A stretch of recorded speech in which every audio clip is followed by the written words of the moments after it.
اعوذ باللہ من الشیطان الرجیم، بسم اللہ الرحمن الرحیم۔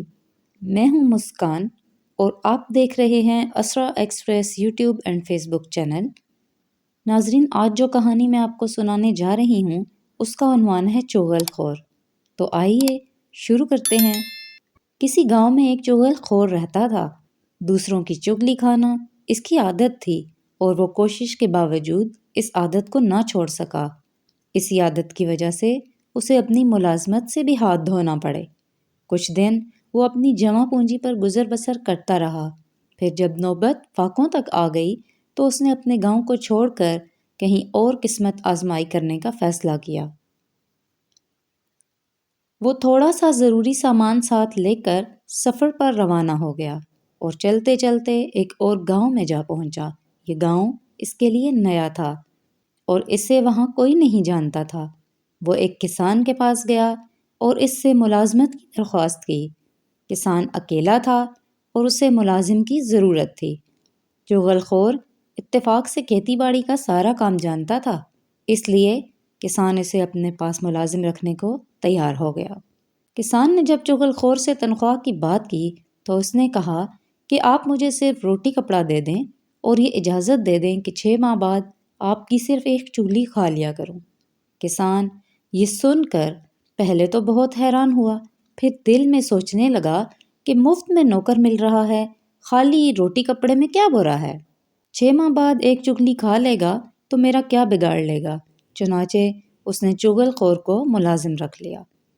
6 ماہ گزر گئے۔ کسان تو چغل خور کی بات کو بھول چکا تھا، مگر چغل خور کو یہ بات یاد تھی۔ معاہدے کی روح سے وہ کسان کی چگلی کھا سکتا تھا۔ ایک روز جب کسان کھیتوں میں گیا ہوا تھا اور گھر میں اس کی بیوی اکیلی تھی، چغل خور کسان کی بیوی کے پاس گیا اور ہمدردی جتاتے ہوئے کہنے لگا کہ کسان کو کوہڑ ہو گیا ہے اور اس نے اپنی بیماری تم سے چھپائی ہوئی ہے۔ کسان کی بیوی پہلے تو حیران ہوئی، مگر چغل خور نے خود ہی اپنے الفاظ سے اس کو قائل کر ہی لیا اور کہا، کوہڑی آدمی کا جسم نمکین ہو جاتا ہے۔ اگر تم جاننا چاہتی ہو کہ کسان کوہڑی ہو گیا ہے یا نہیں تو تم اس کے جسم کو کاٹ کر دیکھ سکتی ہو۔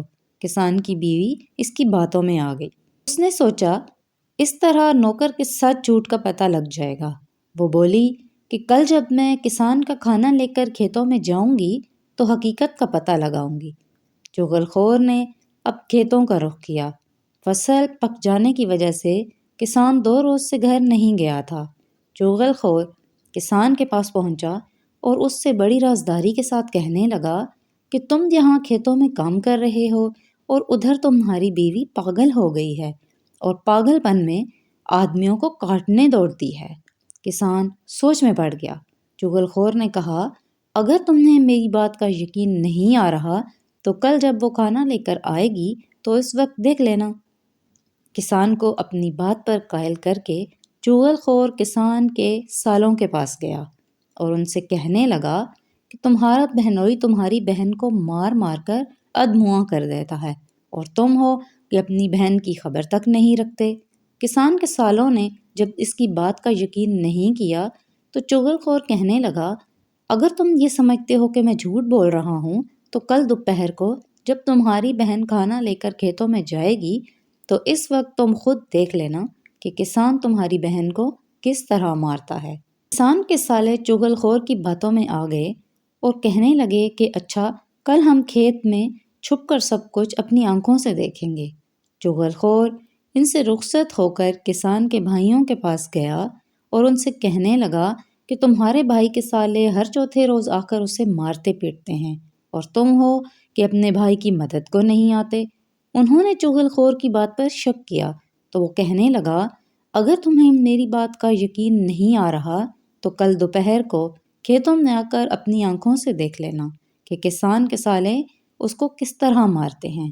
کسان کے بھائی بھی اس کی باتوں میں آ گئے۔ ہم بھی دیکھتے ہیں کہ وہ ہمارے بھائی کو کیسے ہاتھ لگاتے ہیں۔ چغل خور ان سب سے یہ باتیں کر کے واپس آ گیا اور اپنے کام کاج میں اس طرح مصروف ہو گیا کہ کسی کو پتہ ہی نہ چلا کہ وہ کہاں گیا تھا اور کہاں سے آیا ہے۔ خیر، اگلے روز کسان کی بیوی کھانا لے کر کھیتوں میں گئی۔ کسان اس کے قریب ہونے سے ڈر رہا تھا اور وہ کسان کے قریب ہونے کی کوشش کر رہی تھی تاکہ اس کے جسم کو کاٹ کر دیکھ سکے کہ نمکین ہے یا نہیں۔ جو ہی وہ سالن اور روٹی زمین پر رکھ کر بیٹھی، کسان جلدی سے پیچھے ہٹ گیا۔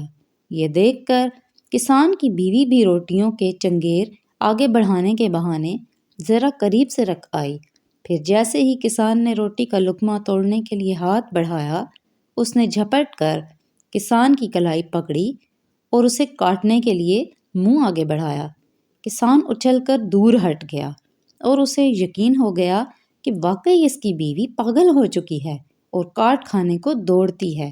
ادھر اس کی بیوی نے یہ دیکھا کہ کسان اس سے دور بھاگ رہا ہے تو اسے یقین آ گیا کہ کسان واقعی کوڑھی ہو گیا ہے اور نوکر کی بات ٹھیک تھی۔ اس نے ایک بار پھر آگے بڑھ کر کسان کی کلائی پکڑنے کی کوشش کی تو کسان نے ایک دم جوتا اتارا اور وہیں بیوی کو مارنا شروع کر دیا۔ قریبی کھیت میں چھپے ہوئے کسان کے سالے باہر نکل آئے۔ انہیں نوکر کی بات کا یقین آ گیا کیونکہ ان کی نظر کے سامنے کسان ان کی بہن کو پیٹ رہا تھا۔ وہ للکارتے ہوئے آگے بڑھے اور کسان پر ٹوٹ پڑے۔ اس پر دوسرے کھیت میں چھپے ہوئے کسان کے بھائیوں کو بھی نوکر کی بات کا یقین آ گیا۔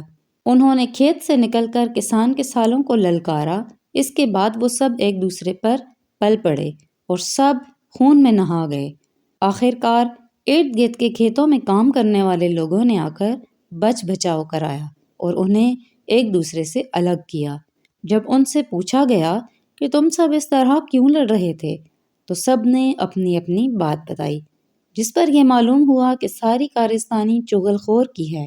وہ سارے مل کر چغل خور کی تلاش میں نکلے، لیکن چغل خور گاؤں چھوڑ کر جا چکا تھا۔ وہ دن اور آج کا دن چغل خور کا کہیں پتہ نہیں چل سکا۔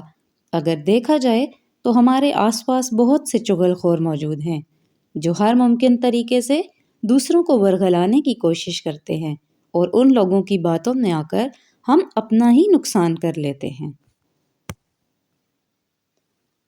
جی تو ناظرین، آپ کو ہماری ویڈیو کیسی لگی؟ کامنٹ کر کے ضرور بتائیں۔ اگر آپ ایسی ہی اسلامک اور موٹیویشنل ویڈیوز دیکھنا چاہتے ہیں تو ہمارے چینل کو سبسکرائب کر لیں اور گھنٹی کے نشان کو بھی دبا دیں تاکہ آئندہ آنے والی ویڈیوز بآسانی آپ تک پہنچ سکیں۔ شکریہ۔ اللہ حافظ۔